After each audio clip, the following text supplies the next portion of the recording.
إن الذين آمنوا وعملوا الصالحات كانت لهم جنات الفردوس نزلا خالدين فيها لا يبغون عنها حولا قل لو كان البحر مدادا لكلمات ربي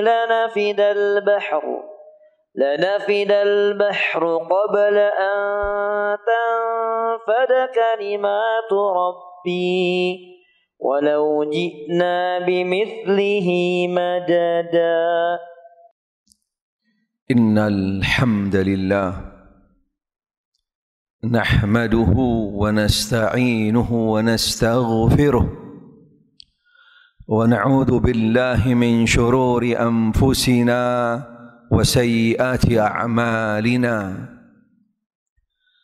من يهده الله فلا مضل له ومن يضلل فلا هادي له أشهد أن لا إله إلا الله وحده لا شريك له وأشهد أن محمدًا عبده ورسوله صلى الله عليه وآله وصحبه وسلم تسليما كثيرا. قال الله تعالى: يا أيها الذين آمنوا اتقوا الله حق تقاته ولا تموتن إلا وأنتم مسلمون. وقال عز وجل: يا أيها الناس اتقوا ربكم الذي خلقكم من نفس واحدة وخلق منها زوجها وبث منهما رجالا كثيرا ونساء واتقوا الله الذي تساءلون به والأرحام إن الله كان عليكم رقيبا. وقال تبارك وتعالى: يا أيها الذين آمنوا اتقوا الله وقولوا قولا سديدا يصلح لكم أعمالكم ويغفر لكم ذنوبكم ومن يطع الله ورسوله فقد فاز فوزا عظيما.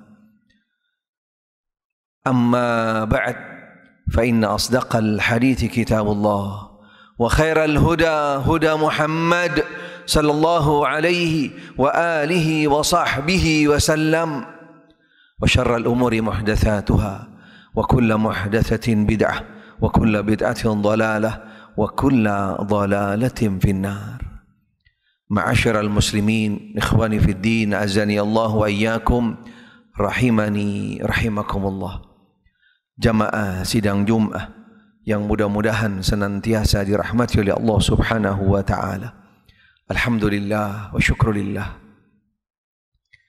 Dengan izin serta takdir kemudahan diringankan langkah kita, pada hari ini kita bisa memenuhi panggilan Allah Ta'ala untuk melaksanakan ibadah salat Jum'ah. Mudah-mudahan Allah Ta'ala senantiasa melimpahkan kepada kita semua hidayah dan taufiknya, serta kita selalu berada di jalan siratal mustaqim. Alhamdulillah, segala puji bagi Allah Ta'ala, ilahul haq, ilah yang diibadahi, Rabb semesta alam. Salawat dan salam teriring bagi qudwa kita, imam kita, satu-satunya panutan kita Muhammad, serta para seluruh keluarganya tanpa terkecuali, yaitu mereka sahabatnya serta yang berjalan, yang konsisten berjalan di atas sunnahnya hingga akhir zaman nanti. Ma'asyiral muslimin rahimani rahimakumullah, ketahuilah bahwasanya paling jujurnya perkataan hanya yang datang dari Allah Subhanahu wa taala. Paling sempurnanya petunjuk yang dibawa oleh Nabi kita Muhammad sallallahu alaihi wa alihi wa sahbihi wasallam. Menjadi satu kewajiban bagi setiap khatib untuk menyampaikan sekaligus mengajak pada taqwallah. Kalimat taqwallah atau takwa pastinya bukan hal yang asing bagi kita, bukan hal yang baru kita dengar. Bahkan sering kita mendengarnya dan diulang-ulang pada setiap hari Jumat atau mungkin di majelis-majelis ilmu. Menunjukkan bahwasanya taqwallah memiliki yaitu urgensi, memiliki kedudukan, memiliki value, punya nilai. Karena taqwallah sekaligus akan menjadi sebuah jaminan, kunci keselamatan, kebahagiaan bagi setiap individu muslim di mana saja, kapan saja. Bagi setiap muslim agar kembali berpegang teguh yaitu pada taqwallah. Pertanyaannya, sudahkah setiap dari kita memahami tentang hakikat taqwallah? Karena pada dasarnya yang sering kita dengar, yang mungkin sampai kepada kita selama ini adalah definisi dasar atau sekedar terminologi tentang taqwallah. Tetapi yang sebenarnya kita membutuhkan hakikat daripada taqwallah. Apa yang sebenarnya yang kembali kepada hakikat taqwallah? Karena yang pasti inilah yang menjadi prinsip dasar kita, sekaligus menjadi pegangan yang sangat fundamental bagi setiap dari kita. Karena hakikat taqwallah, di sana dituntut ada sebuah effort, sebuah usaha, sebuah upaya, azam yang kuat dan besar bagi setiap individu muslim untuk mewujudkan taqwallah. Apa sebenarnya hakikat taqwallah? Taqwallah adalah sebuah bangunan, sebuah benteng yang besar, yang kokoh. Karena dengan taqwallah sekaligus akan menjadi sebuah klasifikasi. Dengan taqwallah akan juga menjadi sebuah penentu bagi setiap individu bagaimana kekuatannya dan juga bagaimana seseorang memiliki imun, memiliki benteng, memiliki pencegah antara dirinya dengan siksa api neraka. Karena kalimat taqwallah, kaifa tabni al-wiqaya, kaifa taqi nafsak an-nari jahannam. Bagaimana Anda seorang muslim, setiap individu muslim untuk membangun sebuah benteng yang kuat, yang kokoh, yang dapat melindungi dan menyelamatkan Anda daripada siksa api neraka. Itulah taqwallah.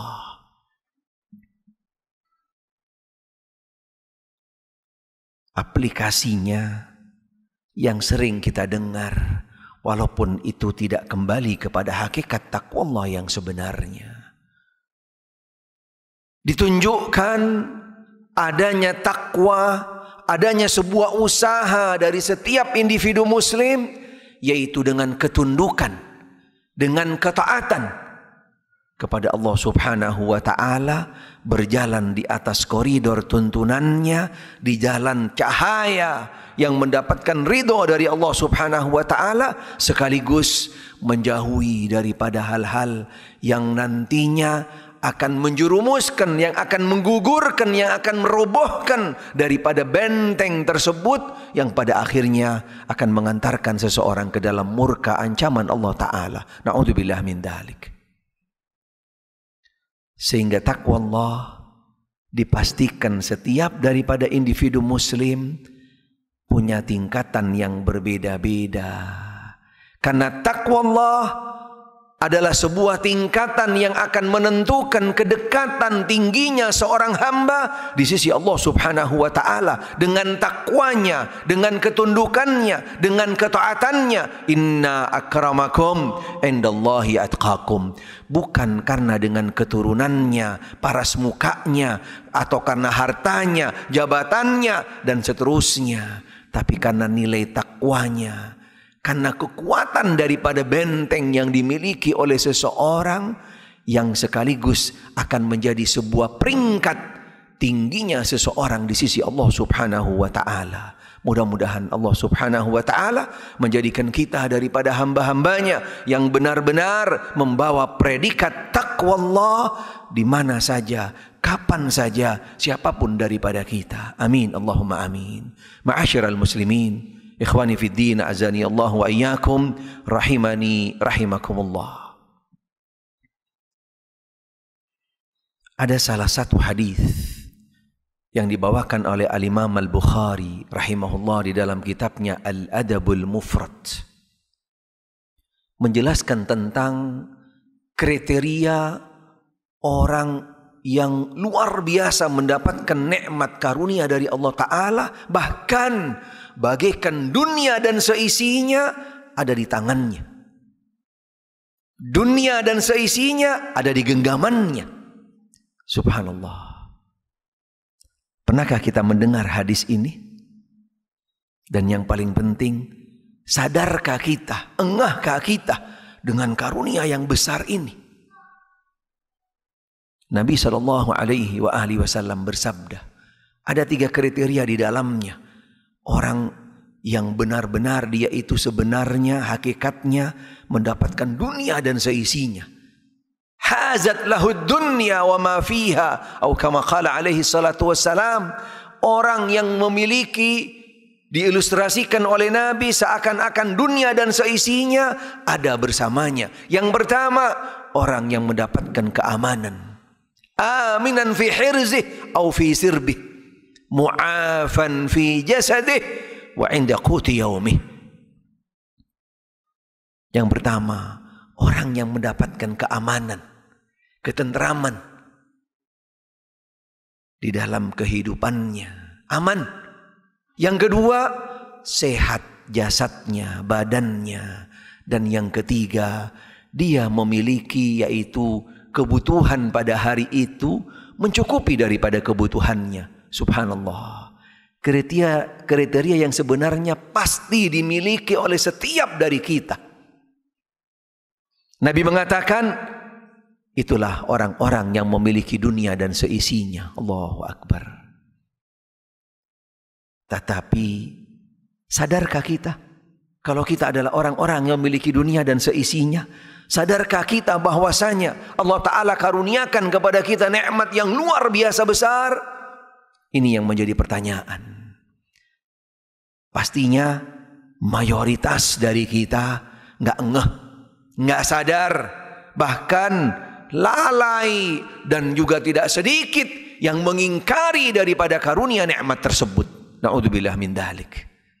Padahal kita adalah orang-orang yang luar biasa diberikan nikmat oleh Allah Subhanahu wa Ta'ala baru dengan kriteria 3 saja.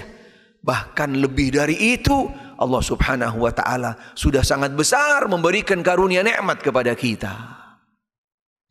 Ma'asyiral muslimin, ikhwani fid din, azani Allah wa iyyakum, rahimani rahimakumullah. Nikmat yang lain yang juga perlu kita syukuri. Kita berada di tempat di mana yang tidak merasakan gempa, Tidak terjadi sesuatu dengan kita. Kita dalam keadaan aman, tentram, damai, dan seterusnya. Kriteria yang pertama tadi yang menjadi kriteria orang-orang yang mendapatkan dunia dan seisinya. Sadarkah kita? Engahkah kita? Sudahkah kita bersyukur dengan karunia nikmat kita berada di tempat yang aman dari saudara-saudara kita di beberapa tempat yang mereka mendapatkan cobaan, baik gempa ataupun cobaan-cobaan yang lainnya. Kita berada di zona aman. Kita berada di dalam karunia nikmat Allah Ta'ala yang tidak mendapatkan cobaan, ujian yang datang dari Allah Subhanahu wa Ta'ala.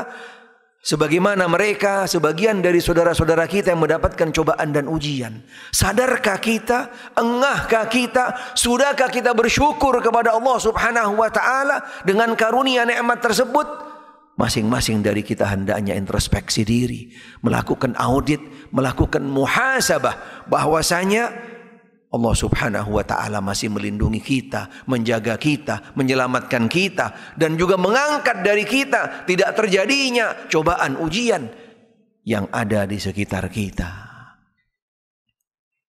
Alhamdulillah wa syukurillah. Yang kedua, yang juga perlu kita pahami dan juga kita ketahui, selain terjadinya gempa yang menimpa saudara-saudara kita adalah sebuah peringatan buat kita yang berada di zona aman. Hendaknya kita bersyukur, hendaknya kita memohon minta perlindungan kepada Allah Ta'ala agar diselamatkan, dan kita termasuk orang-orang golongan yang bisa mengambil pelajaran daripada hal tersebut. Yang kedua, yang spesifik kembali kepada gempa, selain tadi sebuah pelajaran, yang kedua adalah gempa sebagai salah satu tanda yang sangat krusial, bahkan termasuk salah satu tanda yang pasti akan terjadi, bahkan juga sudah berulang kali terjadi dan akan terus terjadi, dan juga akan dahsyat nanti terjadinya ketika sudah semakin dekat mengantarkan kita kepada ambang pintu, yaitu hari kiamat. Karena gempa menjadi salah satu tanda yang krusial, tanda yang fundamental bahwasanya gempa adalah tanda-tanda hari kiamat. Karena gempa termasuk salah satu daripada tanda hari kiamat yang sejak awal terjadi dari zaman Nabi SAW dan terus terjadi di zaman berikutnya sampai hari ini dan sampai nanti akan menjadi tanda yang terbesar daripada sebuah tanda yang akan mengantarkan kita kepada tanda-tanda hari kiamat yang besar. Karena gempa adalah sesuatu yang sifatnya dahsyat. Inna zalzalatas sa'ah la syai'un 'azim.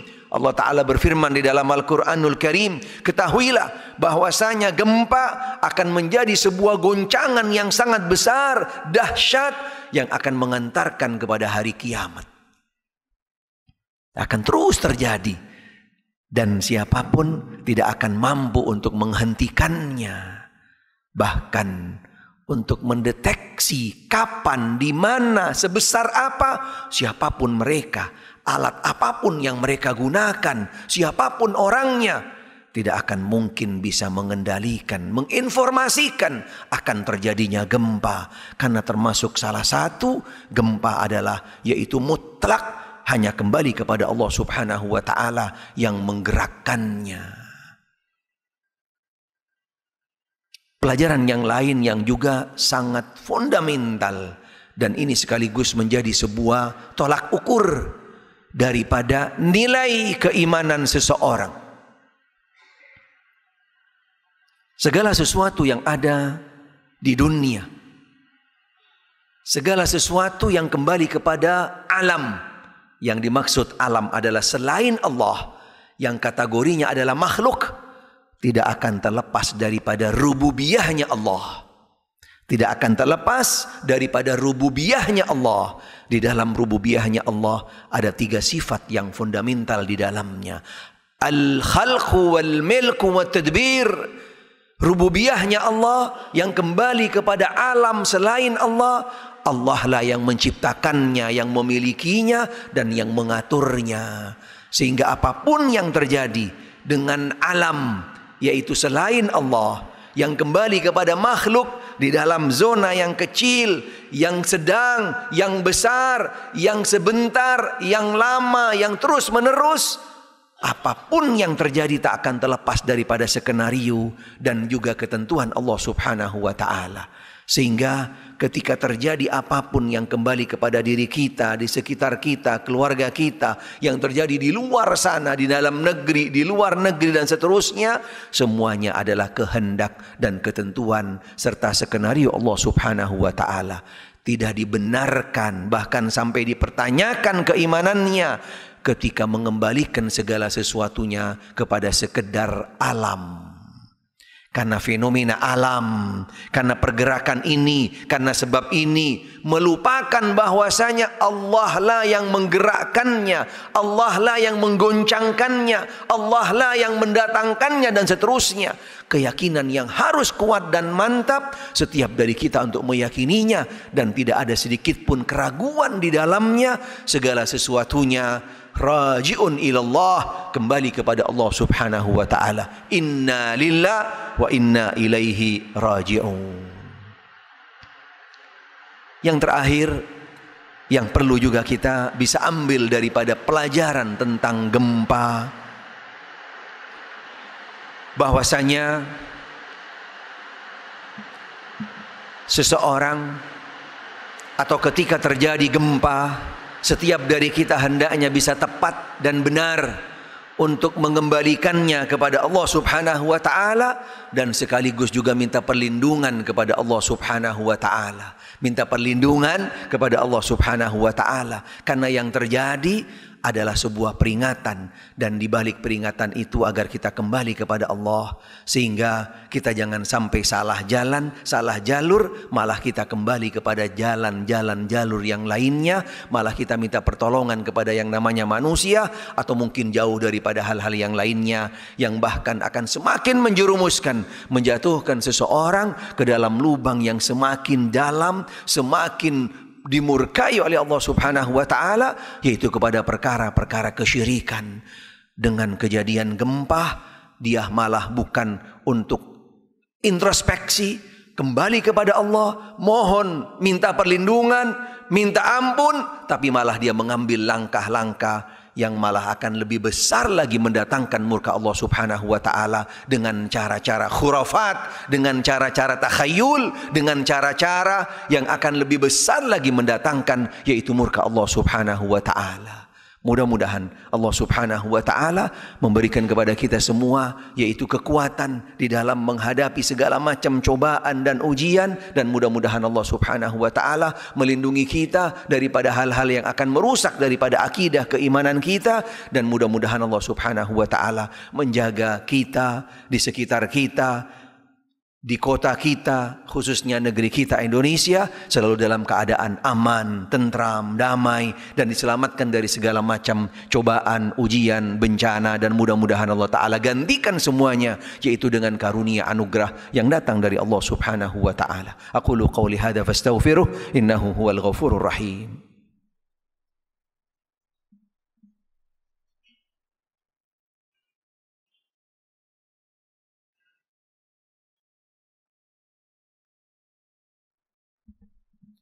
Alhamdulillah, alhamdulillahi rabbil alamin, wa bihi nasta'in ala umuri dunya wad din, wassalatu wassalamu ala nabiyyina Muhammad an-nabiyil amin, wa ala alihi wa ashabihi wa man tabi'ahum bi ihsanin ila yaumiddin, amma ba'd. Ya ayyuhalladzina amanu taqullaha wal tanzur nafsum ma qaddamat lighad wattaqullah innallaha khabirum bima ta'malun. Wahai orang-orang yang beriman, bertakwalah kepada Allah, persiapkanlah bekal untuk hari esok, bertakwalah kepada Allah Ta'ala. Sesungguhnya Allah Ta'ala maha mengetahui dengan apa yang sudah kamu perbuat. Ya ayyuhalladzina amanu, udkhulu fis silmi kaffah wa la tattabi'u khutuwati syaitan innahu lakum aduwwum mubin. Wahai orang-orang yang beriman, masuklah kamu sekalian di dalam agama Islam, ajaran Islam yang utuh, yang sempurna, yang datangnya dari Allah dan Rasulnya, dan jangan sekali-kali terbawa, tergoda, terkontaminasi oleh syaitan. Sesungguhnya syaitan adalah musuhmu yang sangat nyata. Allahumma salli ala Muhammadin wa ali Muhammad كما صليت على آل إبراهيم وبارك على محمد وآل محمد كما باركت على آل إبراهيم في العالمين إنك حميد مجيد. اللهم اغفر للمسلمين والمسلمات والمؤمنين والمؤمنات الأحياء منهم والأموات إنك سميع قريب مجيب الدعوات. اللهم انصر من نصر الدين واخذل من خذل الدين وعلي كلمتك إلى يوم الدين. اللهم انصر إخواننا المظلومين المضطهدين في كل مكان. اللهم اغفر موتاهم واشف مرضاهم. ربنا اغفر لنا ولإخواننا الذين سبقونا بالإيمان ولا تجعل في قلوبنا غلا للذين آمنوا ربنا إنك رؤوف رحيم. اللهم اصلح ذات بيننا واصلح ولاة أمورنا واهدهم إلى سواء السبيل. ربنا هب لنا من أزواجنا وذرياتنا قرة أعين واجعلنا للمتقين إماما. ربنا آتنا في الدنيا حسنة وفي الآخرة حسنة وقنا عذاب النار. عباد الله، إن الله يأمر بالعدل والإحسان وإيتاء ذي القربى وينهى عن الفحشاء والمنكر والبغي يعظكم لعلكم تذكرون. فاذكروا الله العظيم يذكركم واشكروه من فضله يؤتكم ولا ذكر الله أكبر والله يعلم ما تصنعون. قل إنما أنا بشر مثلكم يوحى إلي أنما إلهكم إله واحد